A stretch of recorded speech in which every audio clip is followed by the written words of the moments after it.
Assalamualaikum warahmatullahi wabarakatuh. Bismillahirrahmanirrahim. Alhamdulillahirabbil alamin. Allahumma shalli ala sayyidina Muhammad wa ala ali sayyidina Muhammad.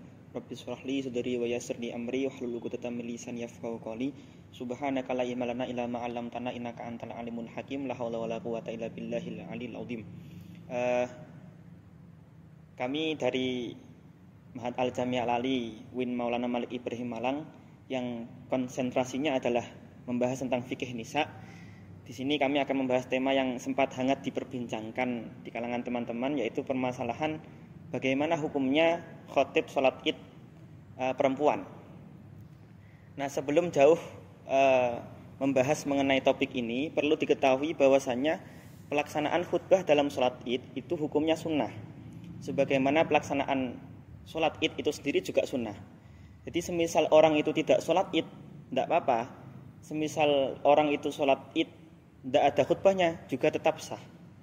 Nah, bahkan kalau kita merujuk pada kitab, ini saya ngambil dari kitab fikih Islam wa adilatuhu, bahwasannya khutbah itu sunnah, hudurnya juga sunnah, terus mendengarkannya juga sunnah. Karena dalil kesunahan khutbah dalam sholat id itu merujuk pada hadis Nabi Muhammad SAW. Kanjeng Nabi dawuh, riwayat dari Abdullah bin Sa'ib, qala syahidu ma'an Nabi SAW al-aida. Saya menyaksikan, saya hadir bersama kanjeng Nabi Muhammad SAW dalam melaksanakan sholat id. Falam mangqadat as-sholatu qala inna nakhtubu faman ahabba ayyajlisa lil khutbati falyajlis wa man ahabba ayyadhhaba falyadhhab. Jadi bayangkan kanjeng Nabi dawuh ketika mau melaksanakan khutbah salat id, beliau dawuh seperti ini. Faman ahabba ayyajlisa falyajlis. Jadi para jamaah yang mau mendengarkan silakan duduk. Tapi waman ahabba ayyadhhab falyadhhab. Jadi kalau mau pergi silahkan. Nanti kanjeng Nabi tidak memaksa. Jadi hukum mendengarkan khutbah dalam salat id ini sunnah. Hadirnya juga sunnah. Khutbahnya juga sunnah. Beda kan kalau kata guru saya, beda sama khotib-khotib zaman sekarang. Kalau khotib-khotib zaman sekarang itu takut jamaahnya buyar, khotibnya nggak ada yang mendengarkan. Nah, kalau kanjeng Nabi tidak, faman ahabba ayyajlisa falyajlis. Kalau sampean pengen mendengarkan silahkan. Kalau pengen pulang ya silahkan. Itu membuktikan apa? Kalau khutbah salat itu sunnah. Nah, kembali ke topik awal, bagaimana hukumnya khotib itu perempuan. Nah, kalau kita merujuk kepada literatur kitab-kitab salaf, ternyata qaul mu'tamad itu tidak memperbolehkan. Ketidakbolehan ini atas dua hal. Yang pertama adalah bahwa khutbah itu adalah satu jenis ibadah yang orientasinya adalah miliknya laki-laki, bukan perempuan. Sehingga dalam kitab kalau kita merujuk kepada kitab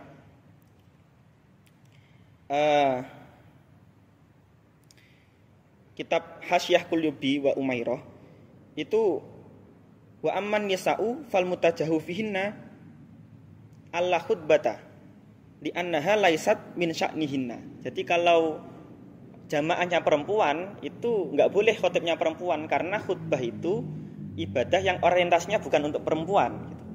Yang kedua, kalau kita merujuk kepada kitab Bajuri, di sini dijelaskan bahwasanya wa kaunul khutbati arabiyatan wa kaunul khatib dzakaron. Jadi khutbah itu harus menggunakan bahasa Arab dan khatibnya harus laki-laki.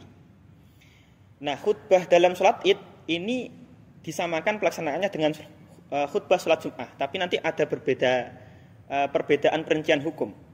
Dalam kitab Bajuri dijelaskan qauluhu khutbataini ai ka khutbatil jum'ati fil arkani la fi syuruti. Jadi pelaksanaan khutbah salat id itu rukunnya sama dengan khutbah salat Jumat. Rukun mulai dari pembacaan alhamdulillah, sholawat, kemudian wasiat untuk takwa dan lain sebagainya. Tapi la fi syuruti, syarat-syaratnya tidak sama. Sehingga khutbah dalam salat id boleh dilakukan secara duduk, boleh dilakukan tidak dalam keadaan tidak suci, maksudnya berhadas juga boleh, karena syarat-syarat dalam khutbah sholat Jumat itu tidak berlaku pada khutbah sholat id. Hanya saja fa innaha la tustaratuhuna bal tustahabu ila sima wa sima. ilal isma wasima, mohon maaf, ilas isma wasima. Kecuali syarat apa? Syarat harus didengarkan dan harus mendengarkan. Sehingga kalau kita secara legal formal, syaratnya khutbah salat Id itu harus didengarkan. Didengarkan oleh siapa? Didengarkan oleh mimman tasihu jum'atuhu. Jadi jamaahnya itu harus 40 orang laki-laki kalau kita merujuk kepada qaul Syafi'i yang ideal. Sehingga mau bagaimanapun kalau khotibnya perempuan ya nggak boleh, karena jamaahnya harus laki-laki, harus didengarkan oleh laki-laki. Nah, solusinya bagaimana? Solusinya adalah dalam kitab Hasyiah Bujairami ini dijelaskan walau qamat fahidatun wa'adathunna bighairi khutbatin fala ba'sa. Nah, solusinya adalah ketika jamaahnya perempuan semua, maka diperbolehkan bagi seorang perempuan itu untuk memberi mauidhah saja. Nah, mauidhah maksudnya ceramah saja.